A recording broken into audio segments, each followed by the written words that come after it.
And those higher crude prices are creating not just a political crisis. Pretty soon they could push the world into recession too. And this is the story we've been focusing on this show. In America, the first domino has fallen. It is the stock market. US stocks have officially entered bear market. What does that mean?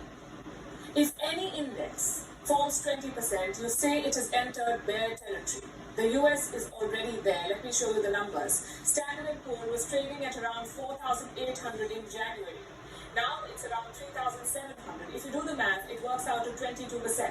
In other words, a bear market. And Standard & Poor is not alone.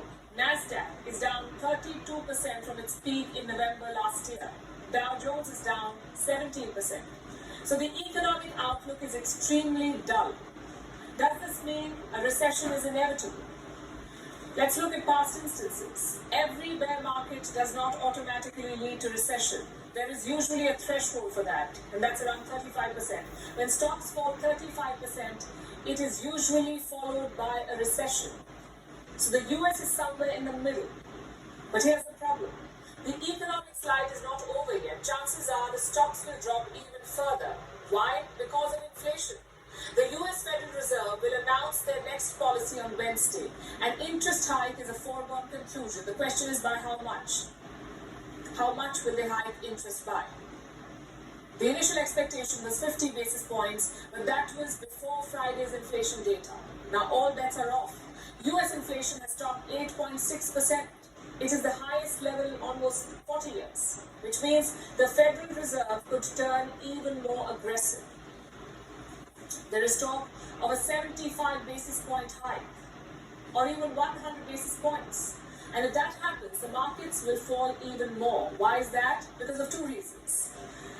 Number one, when interest rates rise, people have less money in their pockets.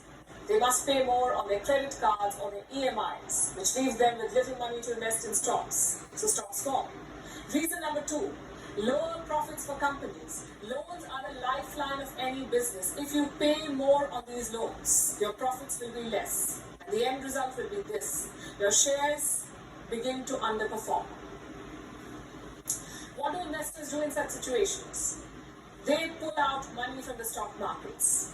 Instead, they look for safer investments. For ordinary people, that could be in boring instruments like a savings account or maybe a fixed deposit. Basically anything to keep their money safe. Bigger investors will still look for returns, but less risky options.